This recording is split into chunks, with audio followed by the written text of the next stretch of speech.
for such a moment. The palace doors opened without announcement. That alone could cost a life.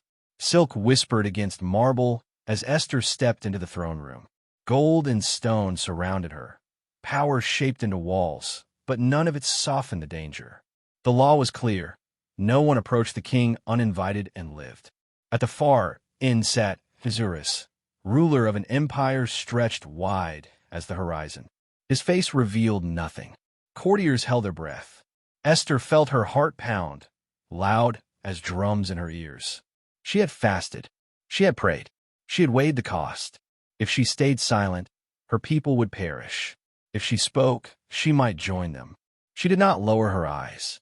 The king looked up. For a moment, time hung suspended between fear and mercy. Then the scepter moved. Ahasuerus extended the golden rod toward her, a gesture of life where death had waited. Esther exhaled for the first time since stepping forward. "What is your request, Queen Esther?" the king asked. "It shall be granted, even to half the kingdom." Esther did not rush. Courage steadied her voice. "If it pleases the king," she said, "let the king and Haman come to a banquet I have prepared." It was not yet the moment for accusation, but it was the moment for obedience. That single step into the throne room would unravel a plot, humble the proud, and turn mourning into deliverance. History shifted not by armies or decrees, but by a woman who chose faith over fear. And the world would remember that courage does not always shout.